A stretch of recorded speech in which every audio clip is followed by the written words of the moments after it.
नमस्कार दोस्तों, मैं स्वागत करती हूं आपका अपने चैनल भारत ब्रेकिंग न्यूज में। नमस्कार दोस्तों, आज हम बात करेंगे उस ऐतिहासिक क्षण की जिसने भारत को गुलामी की जंजीरों से आजादी दिलाई और उस महान व्यक्ति की जिसने आजादी के उस संघर्ष में एक निर्णायक भूमिका निभाई, डॉक्टर भीमराव अंबेडकर। आज की हमारी कहानी जुड़ी है भारतीय स्वतंत्रता अधिनियम 1947 से और उस ऐतिहासिक दिन से 3 जून 1947 जब इस अधिनियम का खाका दुनिया के सामने आया। दोस्तों, भारत में ब्रिटिश शासन की शुरुआत हुई थी 31 दिसंबर 1600 को, जब ईस्ट इंडिया कंपनी भारत आई थी। 1857 के विद्रोह के बाद 1 जून 1874 को ईस्ट इंडिया कंपनी को भंग कर दिया गया। अब भारत सीधे ब्रिटिश सरकार के अधीन आ गया। वायसराय बन गए भारत के सर्वे सर्वा और उनके साथ एक 5 सदस्यों वाली सलाहकार परिषद बनाई गई। लेकिन ध्यान दीजिए, ये 5 सदस्य सिर्फ अंग्रेज होते थे। लेकिन तब एक नाम सामने आया और एक ऐसा नाम जिसने ब्रिटिशों को भी प्रभावित किया। डॉक्टर भीमराव अंबेडकर। बुद्धिमत्ता, मेहनत और काबिलियत के दम पर डॉक्टर अंबेडकर को 20 जुलाई 1942 को ब्रिटिश वायसराय की कार्यकारी परिषद में शामिल किया गया। उन्हें श्रम मंत्रालय सौंपा गया। 1942 से 1946 तक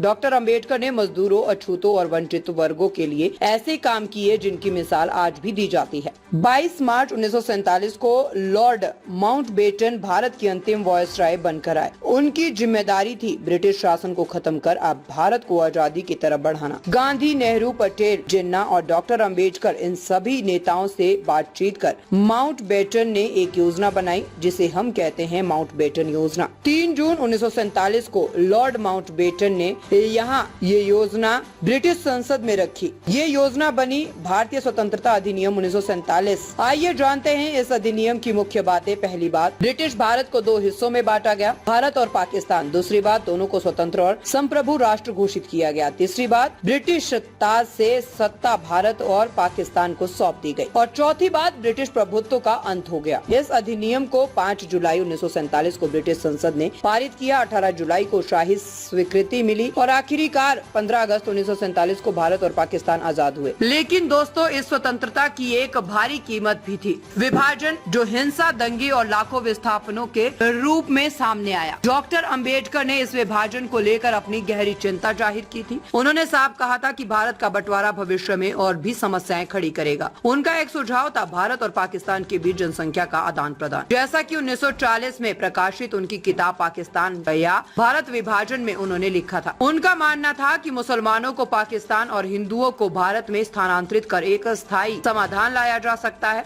लेकिन साथ ही डॉक्टर अंबेडकर ने इस अधिनियम को भारत की स्वतंत्रता की दिशा में एक आवश्यक कदम माना। उन्होंने अल्पसंख्यकों के अधिकारों, दलितों की सुरक्षा और सामाजिक न्याय को हर बातचीत और हर कानून में प्रमुख स्थान दिलाने की कोशिश की। दोस्तों, डॉक्टर अंबेडकर सिर्फ संविधान निर्माता ही नहीं थे, वे आजादी की पटकथा के एक अहम लेखक भी थे। उनकी दूरदृष्टि, चिंतन और साहस ने भारत को सिर्फ आजाद नहीं किया बल्कि एक न्यायपूर्ण, समतामूलक राष्ट्र बनाने की नींव भी रखी। हमारा कर्तव्य है कि हम उनके विचारों को न सिर्फ याद रखें बल्कि उन्हें अपने जीवन में भी अपनाएं। वीडियो अच्छा लगा हो तो लाइक करें, कमेंट करें और चैनल को सब्सक्राइब करना ना भूलें। मिलते हैं अगले वीडियो में एक नए इतिहास के पन्ने के साथ। तब तक के लिए जय भीम, जय भारत।